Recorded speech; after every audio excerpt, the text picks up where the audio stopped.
Hello, readers. Randall Balmer is a prize-winning historian, the John Phillips Chair in Religion at Dartmouth, and a published author of more than a dozen books. His newest title is Passion Plays: How Religion Shapes Sports in North America. Randall, thank you for the time. How you doing today? I'm fine. Glad to be here. Thanks, Trey. It's my pleasure, and really looking forward to this conversation. This is a wonderful book exploring the histories of baseball, basketball, hockey, and football, and just their relation to what was going on in the case of three of them in America. In the case of the hockey, what was happening north of the border in Canada as well. So how did the discovery of New York City sports radio in the early 1990s really pave the way for this book all these years later? I started listening to it. I was teaching at Columbia University at the time, and I started listening to sports radio. And I actually remember the day that WNBC became WFAN, of course, the first very big sports radio station in the country.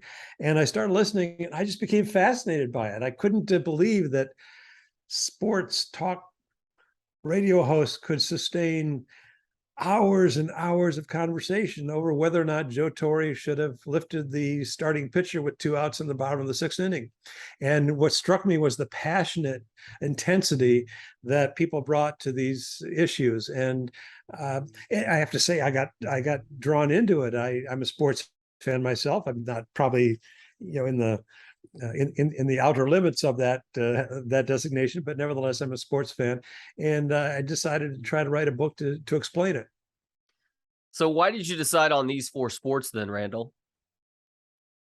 Well, the 4 sports seem to me the most established sports in terms of team sports at the collegiate and the professional level, and it's also, I think, each one has its own kind of internal narrative, and that attracted me a lot. I really like that idea of trying to understand not only the history of each individual sport, but the kind of internal symbolism that surrounds each sport that I think helps to explain the popularity of each one. And you start with baseball, whose rise really began during the Industrial Revolution. It turns into a sort of countercultural representation of what was happening in America around the time of the Industrial Revolution.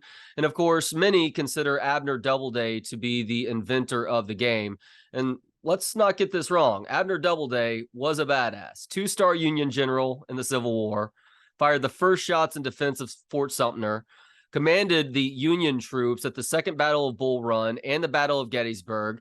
He actually patented San Francisco's cable car system after the war and was ultimately laid to rest at Arlington National Cemetery. But he is also credited with inventing baseball by apparently drawing the field and the players into a patch of dirt with a stick. But why is this story likely the result of a raving lunatic? And what is baseball's origin story, Randall? Well, the problem with the story is that Abner Doubleday never, in the course of his 70-plus year lifetime, claimed credit for inventing baseball. And in fact, when baseball was supposedly invented in Cooperstown, New York, Abner Doubleday was a cadet at West Point preparing for his Civil War career as a general. Yeah, what happens is that A.G. Spalding, who is the head of the Spalding Sporting Goods empire, along with his brother, he was very, very interested in insisting that baseball had American origins, that it was not descended from the British game of rounders or the Dutch game of stool ball or the other games that are usually cited as precursors of baseball. And so he sets up what comes to be known as the Mills Commission to study the origins of baseball. And A.G. Mills, a former president of the National League, puts the word out that we're looking for narratives of the history of baseball, how baseball started. And there's a mining engineer from Colorado by the name of Abner Graves, who was traveling through Toledo, Ohio at the time. And he saw this notice in the local newspaper there in Ohio. And he wrote in with his Doubleday Cooperstown narrative. And the commission made some kind of feeble attempt to decide or determine whether or not this story had any credibility, but they decided, despite the doubts of Abraham Mills, the head of the commission, they decided to go with that story, and that's how this Cooperstown myth became established. Of course, the earliest evidence we have of baseball here in America is probably in Pittsfield, Massachusetts in 1791, where there's a town ordinance passed that calls for or prohibits the playing of baseball and other games there by the meeting house because too many windows were being broken. That's probably the earliest reference we can have. But there's a British children's book before that time that talks about a little boy batting the ball and running around the bases and so forth. So, again, it's a contested story, but most historians now dismiss the Cooperstown myth, despite the fact that the Baseball Hall of Fame is in Cooperstown, New York. I'm glad you mentioned baseball in Massachusetts, because different iterations of baseball throughout the 1800s included some pretty interesting rules. For instance, what was soaking, which was a common part of Massachusetts' version of baseball at one point in the 1800s? Yes, soaking in Massachusetts. They also did that up in Ontario too. Soaking would allow the defensive player to field the ball and then strike and throw the ball at the runner between bases. And if he hit the runner running between bases, then the runner was considered out at the time. The other characteristic of the Massachusetts version of the game is that there were no base paths, so you could kind of wander all over the field from one base to the next. You didn't have to necessarily go in a straight line. So that was one of the peculiarities of the early game of baseball. And I guess we should clarify that the ball that they were using for soaking was not necessarily the hard ball that we have become accustomed to with the modern game. It was actually a softer ball as well. Thankfully, didn't hurt nearly as much as today's ball would. No, and I didn't run across any indications of players complaining about being injured by being hit with a ball. So apparently, it wasn't much of an issue. And baseball did really continue to rise in popularity and started to take hold of this society during the Industrial Revolution. How was its rise in popularity tied to a social desire for working men to take better care of themselves? Yeah, there was a whole movement in 19th century Britain, and then it comes over to North America, that historians call muscular Christianity. And this was an attempt on the part of Protestant leaders of Christianity to couple faith and religion and piety with athletic pursuits. And the fear at the time in the Industrial Revolution is that, first of all, men are beginning to work outside of the home, outside of the farms. They're no longer engaging in subsistence living. They're working in factories. They're working in sedentary office jobs. And the fear is that they're becoming kind of soft and lazy and even effeminate at the same time that women are more and more populating the churches and making the churches run. That is, doing all these volunteer activities and that sort of thing. So there was a push on the part of these Protestant leaders to try to re-engage men with the Christian faith. And one of the strategies for doing so was this muscular Christianity movement that tried to draw on the New Testament metaphors. For example, Paul talks about running the race and finishing the course. He talks about putting on the whole armor of God. He talks about all these athletic and military metaphors. And athleticism and militarism become very much part of this muscular Christianity movement, and it does help to fuel the rise and the popularity of all of these team sports. Basketball, in particular, would be an example of that, because probably the best example of muscular Christianity in the 19th century would be the YMCA, the Young Men's Christian Association, which sought to provide recreation and entertainment for young men who, many of them were newly moving to the cities as part of the Industrial Revolution and needed some sort of activity other than going to taverns and brothels and that sort of thing. And so the fact that basketball was invented by a student at the YMCA training school is a great example of muscular Christianity. Yeah, we will certainly get to Dr. James Naismith's brilliance here shortly. First, though, why do you consider baseball a countercultural response to the Industrial Revolution, other than what we just talked about? Well, I think if you look at you consider the Industrial Revolution, and the icon of industrialism is the clock. That is to say, during the Industrial Revolution, we as the human beings, as the human race, begin to turn away from the circadian rhythms of the seasons and the days and begin to govern our lives according to the clock. So, for example, used to be in the wintertime, we would sleep a little bit longer because the hours of daylight were much shorter. So people would sleep in, sleep later, go to bed a little bit earlier in the evenings. And with the Industrial Revolution, bosses, factory owners, office authorities or bosses would begin to insist that you show up at a certain time. You got to be at work by 8:30 or 8 o'clock, whatever it might be. So we begin to govern our lives by the clock.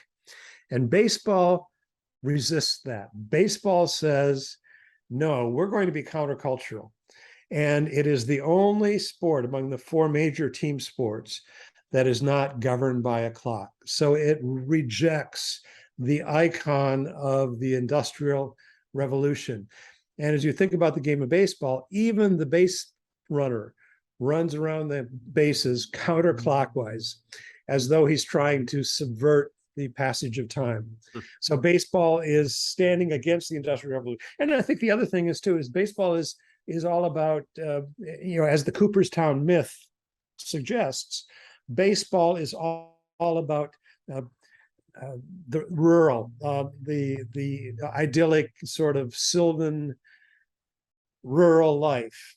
And even today, as you fly into major cities, major airports, what you notice is that set in among the concrete canyons of the urban landscape, you have these big green fields, and most of them are baseball fields, or many of them are baseball fields. And this is just utterly unlikely because of urbanization. So baseball stands against the recording of the time, but also against the urban landscape. Interesting to think about, and I hadn't considered this while reading the book until your answer just now, that baseball is kind of a response to the Industrial Revolution.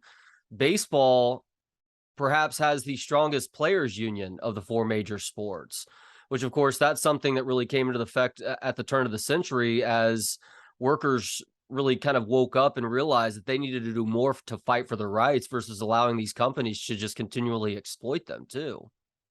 That's right. Yeah, that's right. Exactly. Yeah. And I also make the point, and you were probably coming to this, but I'll anticipate it. Baseball, I think, is symbolically, it's the immigrant game, because it's the only game where the defense controls the ball. And it's the object of the offensive player, the batter, to disrupt the defense's control of the ball. He's outnumbered 9-1. And if he fails 7 times out of 10, he'll probably go to the Hall of Fame. So those are the odds. And those were the odds that were facing the immigrants as they came to this country in the 19th century. And they looked out on this alien landscape that was hostile to them. And they found only 3 islands of safety: first, second, and third base. And of course, the greatest triumph for the immigrant, as for the ball player, is to return home. Yeah, I love that. And I also love you comparing baseball to the Garden of Eden. You just kind of touched on it there with the pastoral setting in the middle of a city, just being able to escape and just go to this large field of grass where oftentimes grown men are playing a child's sport. But what exactly is the game's serpent then, Randall? Well, I think there are a lot of serpents over the years. The Black Sox scandal, of course. More recently, the steroid scandal, or even the Houston Astros stealing signs electronically in a huge scandal. Pete Rose, the gambling scandal, all of those are, I think, serpents in the Garden of Eden. And I think purists would probably also say that the introduction of a clock, which we're going to see next year in Major League Baseball, probably is a form of the serpent rearing its ugly head in the Garden of Eden. Yeah, on the one hand, I understand why baseball purists are so opposed to that, but by the same token, they got to figure out a way to speed the game up. I mean, people They only do. have so much time to sit around and watch 9 innings of baseball. So I think that's ultimately going to benefit the game, but I don't want to see the clock become too large a component of the game. Yeah, that's right. No, I think the real problem is the batters and the pitchers kind of preening themselves in front of the television cameras between pitches. I think that's the real problem. But we'll see if this rules change will make any difference. But again, we're living in an internet age, and so baseball has to make some sort of accommodations. It seems to me, an age of email and kind of instantaneous communication. And baseball really hasn't kept up, I think, in a way that it needs to. At the same time, I agree with you. I think there's something sort of timeless about baseball, which I think is still very attractive. Well, I think part of the religiosity of baseball, when I think about it, is the fact that you do have so much downtime to really sit and think about things. And of course, you can talk to the guy or girl next to you while you're waiting for that next play to happen. But it is very meditative in that regard too. Yeah, it is. Yeah, yeah. And again, that's another instance of baseball being countercultural, because we're living in an age when time is precious for so many of us. We have pressing things we need to do. We have time constraints, and baseball is saying, in effect, set it aside. Here's a good moment to just meditate, or mindfulness, or whatever it might be. While baseball is considered America's game, I think that if you were to have to re-rank that and come up with a new America's game, it probably is football. And you connect football to the Civil War. Why was the Civil War responsible in helping football to transform from a number of different ruffian sport-like activities that bore a faint resemblance to football? Yeah, football really evolves basically from two sports, what we call soccer today and rugby. And so football really takes its present form in the years after the Civil War. And what I try to argue in the book is that football was first developed and played by the sons, brothers, and nephews of Union Army officers from the Civil War. And they did so at major elite Northeastern schools, Princeton, Rutgers, Columbia, Harvard, Yale, and so forth. So it was developed in the Northeast. And what I find striking about football is the extent to which it adopts both the language and the strategies of militarism. So you think about the Civil War battles, Manassas and Gettysburg and Antietam and so forth. All of those battles were about the conquest and the defense of territory. You don't even have to go back that far. Think about the war in Ukraine right now. It's all about the conquest and the defense of territory, trying to recover territory that was taken from you. That describes a football game.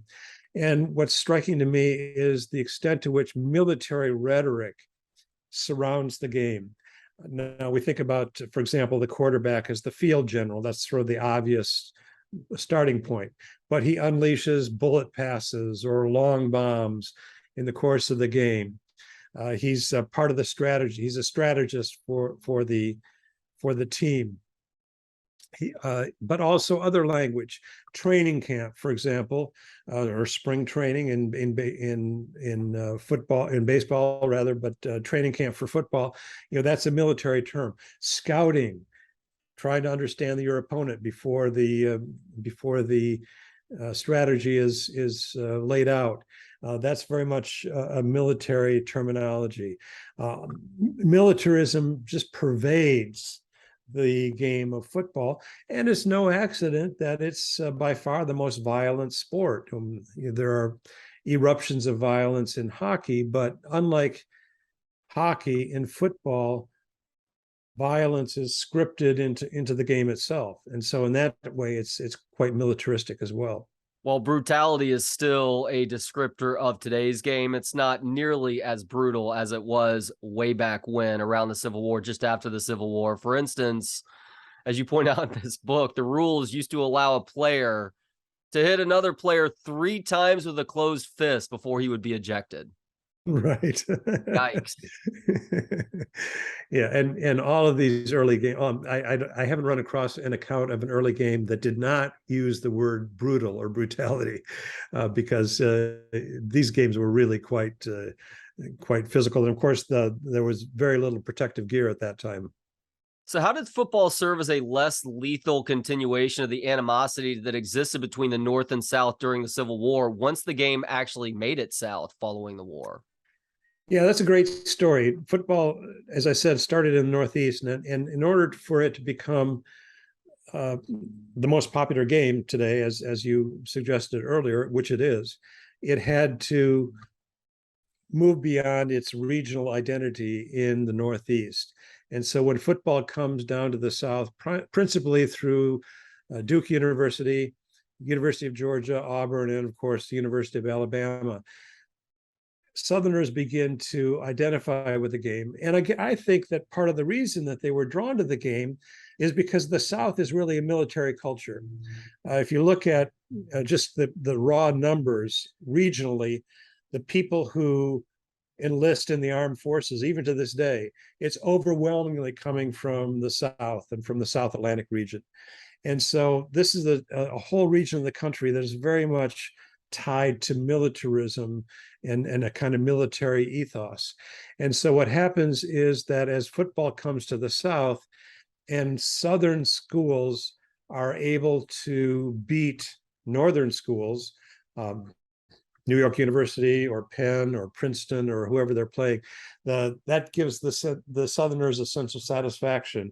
And I even ran across some rhetoric, which is certainly in the book, talking about the Southerners really saying that our victory on the gridiron, on the football field, was a way for us to avenge the losses of the Civil War. So it allowed them essentially to refight the Civil War on the football field and come away with a win. So you say that football's growth can be tied to 3 R's: region, so it starts in the Northeast and eventually works its way to the rest of the country; religion, as you mentioned, it has Protestant origins, and eventually other religions do pick up on it. Some of what you talked about with Catholicism and it becoming popular within that religion, I think is well worth the price of admission for people considering purchasing this book. But then also race is that third R. Interestingly, the NFL, after it was formed, I think there were 13 total African Americans who took part in the NFL from 1920 to 1933, which shows that the sport was extremely progressive in this regard back then, especially with what the other major professional sports in this country were or were not allowing with regards to African American participation. So why was there this huge gap from 33 until the end of the World War II, where blacks were no longer allowed to take part in that league? Well, this is an instance of collusion on the part of the owners, uh, especially the owner of the Washington Redskins, but also George Halas of the Chicago Bears, Mr. Mara, I've forgotten his first name, of the Giants, the New York Giants.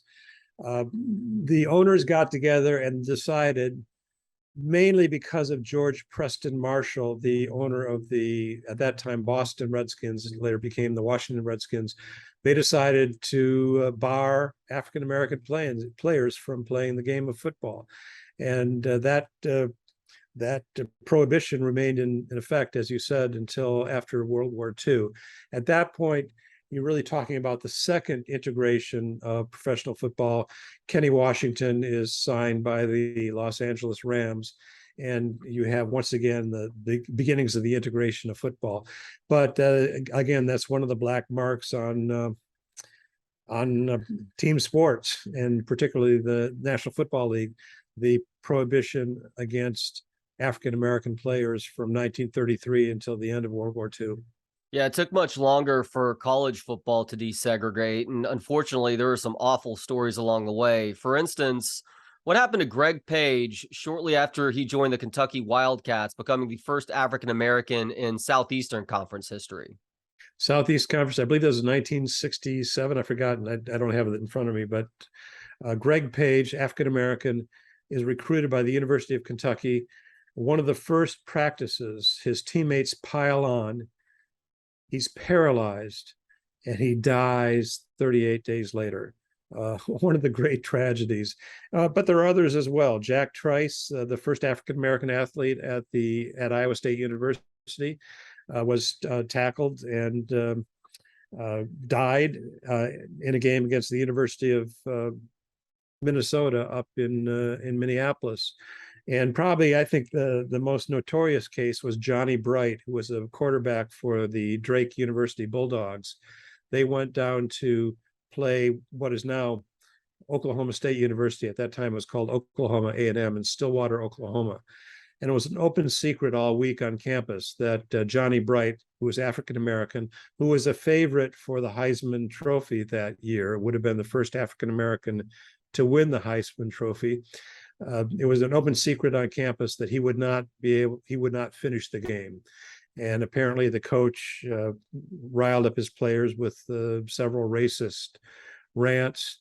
And in the first few plays of the game, Wilbanks Smith, a defensive lineman for Oklahoma State, at that time Oklahoma A&M, hit Bright after he had handed off the ball, and when the play was, not anywhere close to him, and the final blow took Bright off of his feet. It was so brutal, broke his jaw, and he could not finish the game. So that was another one of the rather tawdry chapters in the history of the integration of college football. Yeah, it's pretty awful. To try and end this portion of the conversation on a more positive note, why do you believe that football's ever increasing popularity is a result of its adaptability? Football has been, I think, quite adaptable in terms of video review. For example, it's probably the game that is most employs video review far more than baseball, and far earlier than baseball, for example, or hockey, or the other sports. I think it also, I think, has tried to make some sort of allowance. I think it's probably tardy in doing so, but they're trying to eliminate some of the violence in football, better protective gear, for example.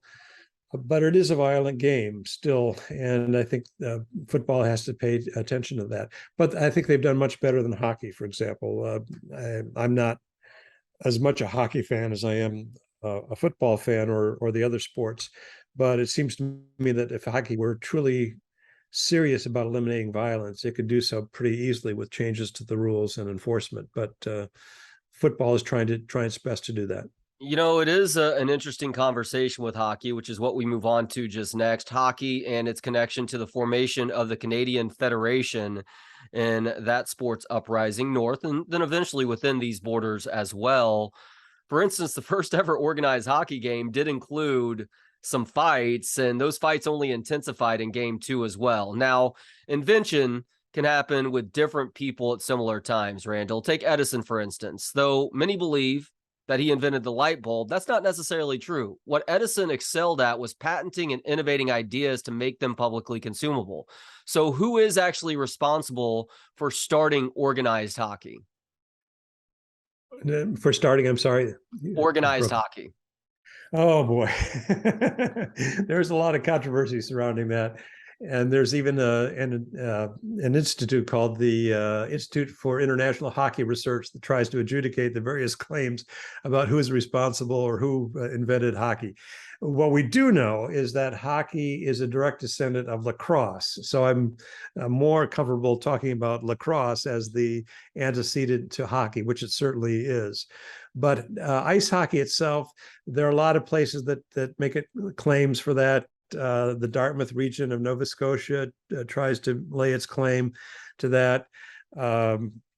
Kingston, Ontario claims to be the birthplace of hockey.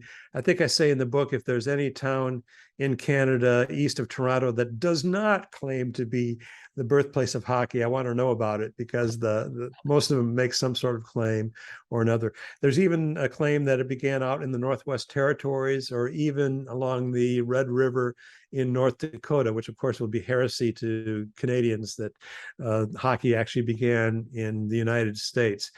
So again, there's a lot of controversy about that, but there is little controversy surrounding the fact that hockey is a direct descendant of lacrosse, which of course originally was a Native American game.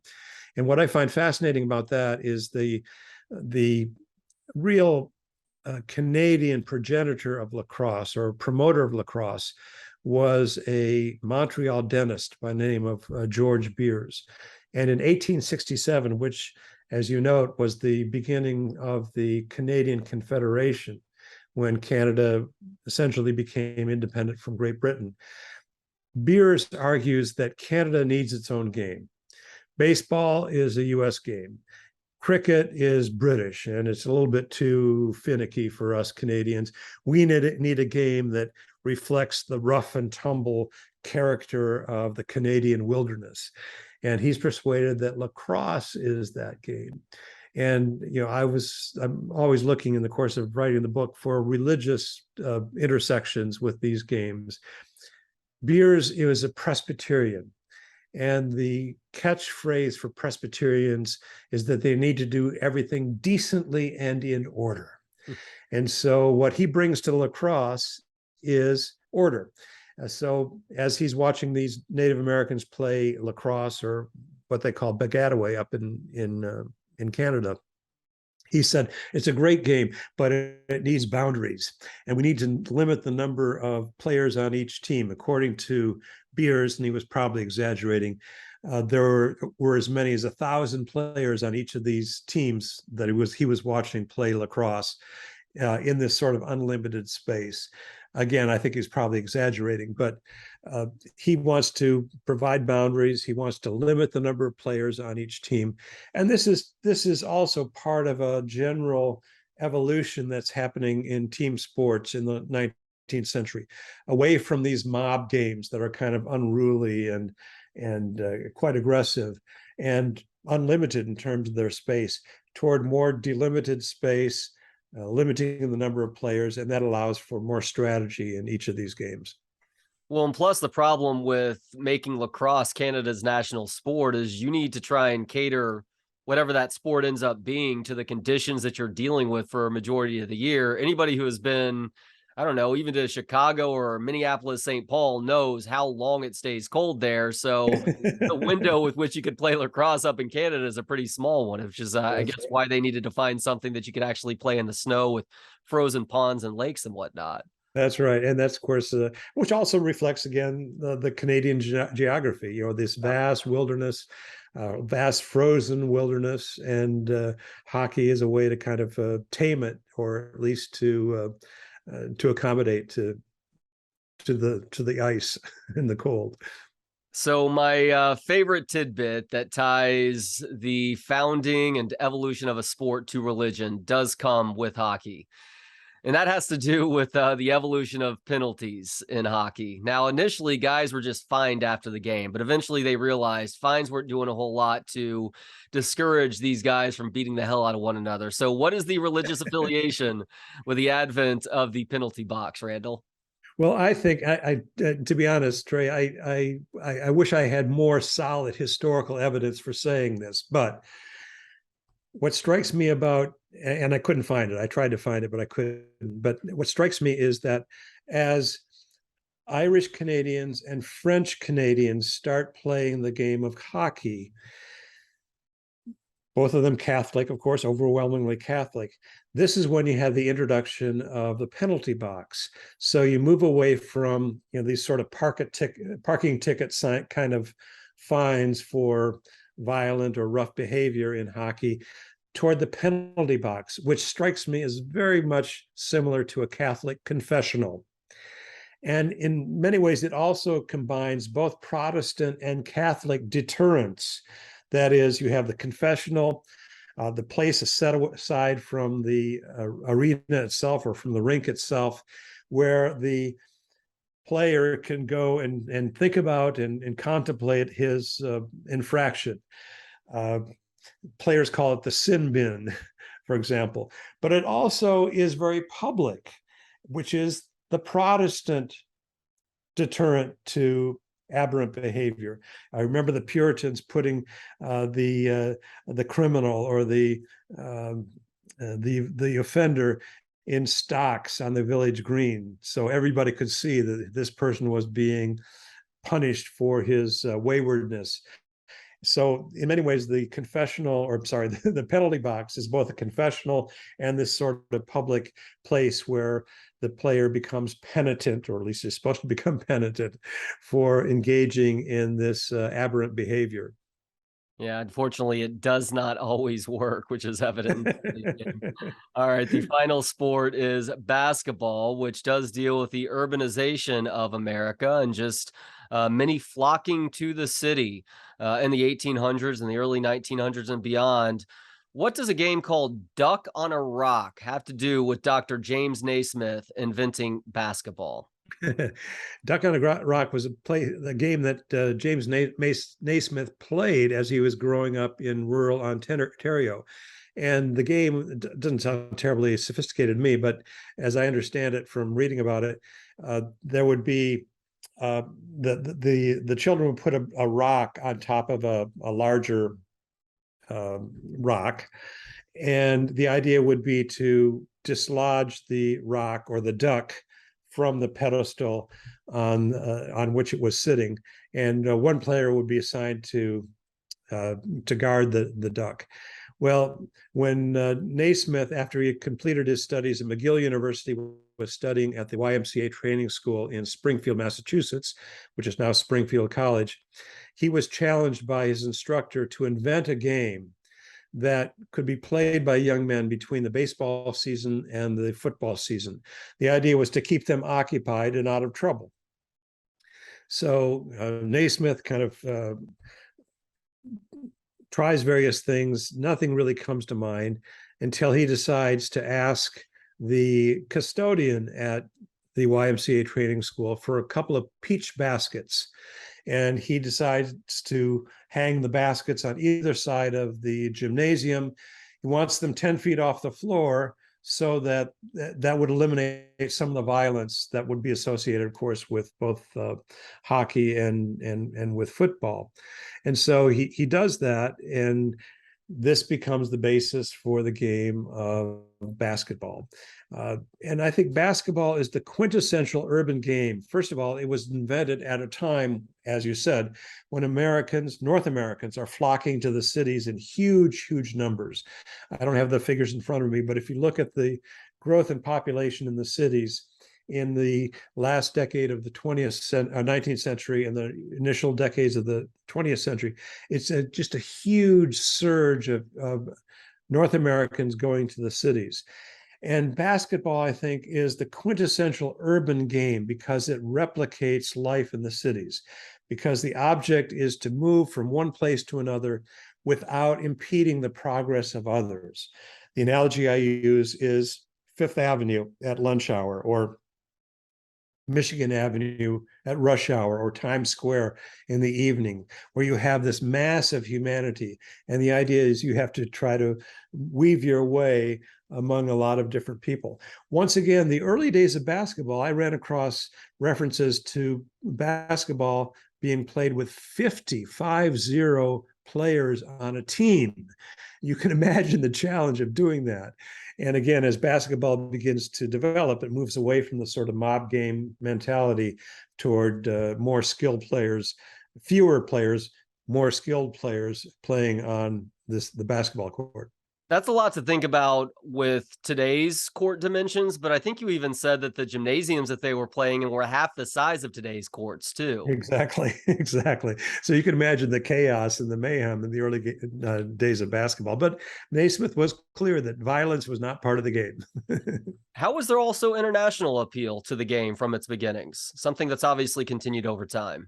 It has, and I think there are a lot of conduits for that. But the main thing was that the students at the YMCA training school, which is now Springfield College, they began fanning out across North America and the world.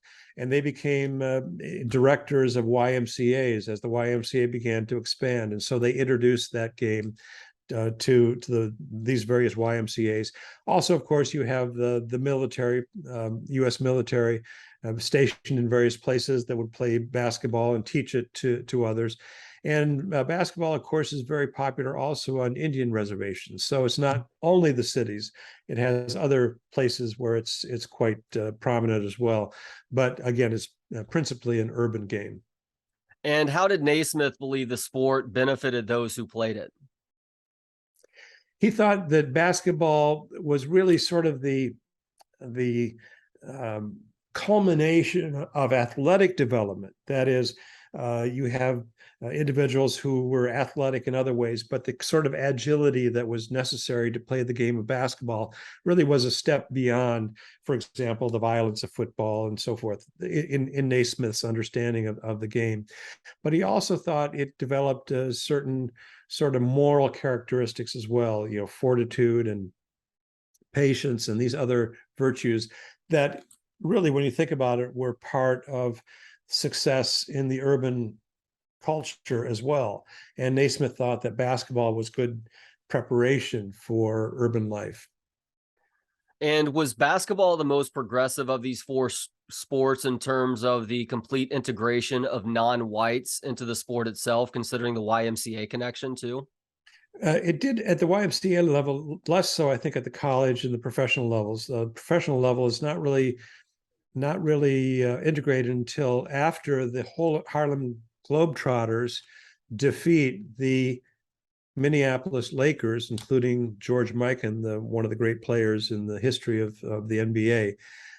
After the Globetrotters beat the Lakers in an exhibition in Chicago, that really kind of accelerates the process of desegregation in the NBA.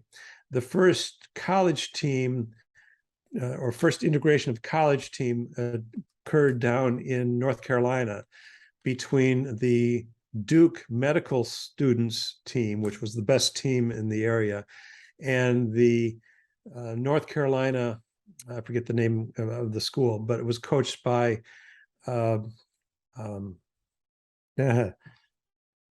one of Naismith's proteges. Yeah, at Kansas, and I'm forgetting his name right Yeah, now too. John McLennan. I think that's it, John McLennan, and he became a very successful coach. Actually, the first African American coach in the professional league as well.